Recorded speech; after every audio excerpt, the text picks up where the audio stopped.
warahmatullahi wabarakatuh. Kami dari kelompok 1 ingin menjelaskan mengenai peristiwa Rengas Dengklok sampai proklamasi. Berikut penjelasannya. Rengas Dengklok adalah peristiwa penculikan yang dilakukan oleh sejumlah pemuda antara lain Sukarni, Wikana, Aidit, dan Chairul Menteng 31 terhadap Soekarno dan Hatta. Kamar peristirahatan Bung Karno di rumah di Jau Kisiau. Peristiwa ini terjadi pada tanggal 16 Agustus 1945 pukul 3 waktu Indonesia Barat. Soekarno dan Hatta dibawa ke Rengas Dengklok, Karawang untuk kemudian didesak agar mempercepat proklamasi kemerdekaan Republik Indonesia.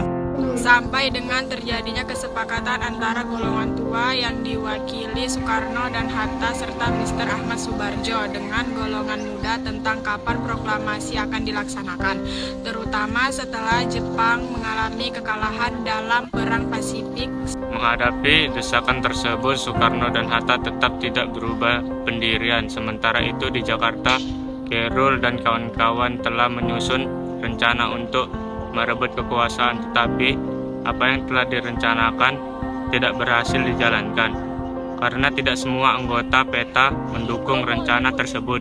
Proklamasi Kemerdekaan Republik Indonesia rencananya akan dibacakan oleh Bung Karno dan Bung Hatta pada hari Jumat 17 Agustus 1945. Ada dua lokasi pilihan untuk membaca teks proklamasi, yaitu lapangan Ikada yang sekarang telah menjadi lapangan Monas, atau rumah Bung Karno, Jalan Penggagasan Timur nomor 56. Rumah Bung Karno akhirnya dipilih untuk menghindari kericuhan penduduk dan tentara Jepang, karena tentara-tentara Jepang sudah berjaga-jaga di lapangan Ikada setelah dapatkan informasi yang ada. Teks proklamasi disusun di Rengas Dengklok. Awalnya Bung Karno dan Bung Hatta ditempatkan di sebuah gubuk tua pinggir kali dekat sawah yang tak layak kondisinya. Atas usulan Ki Haji dari pejuang dari Klender kepada Sukarmi dan kawan-kawan agar Bung Karno dan Bung Hatta ditempatkan di tempat yang layak, maka dipilihlah rumah saudagar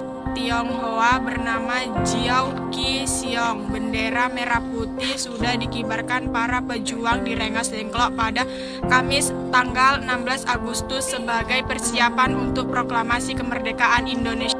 Karena tidak mendapatkan berita dari Jakarta, maka Jusuf Kunto dikirim untuk berunding dengan pemuda-pemuda yang ada di Jakarta. Namun sesempatnya di Jakarta, Kunto hanya menemui Wilkana dan Mr. Ahmad Subarjo. Kemudian Kunto dan Ahmad Subarjo ke Rengas Dengklok untuk menjemput Soekarno, Hatta, Fatmawati, dan Guntur.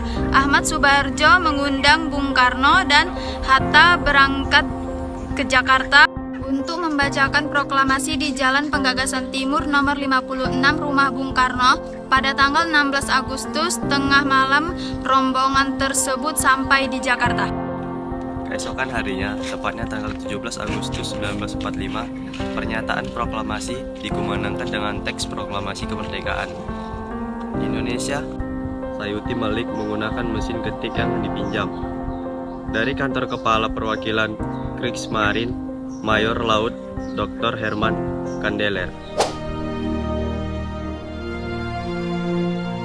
Proklamasi.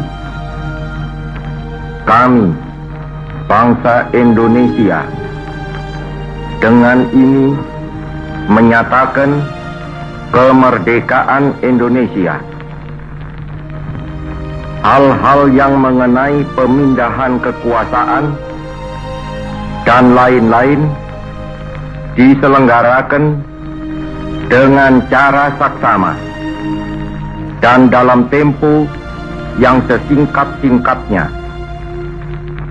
Jakarta, 17 Agustus 1945, atas nama bangsa Indonesia, Soekarno, Hatta. Sekianlah dari kelompok kami, lebih dan kurang mohon maaf. Terima kasih. Assalamualaikum warahmatullahi wabarakatuh.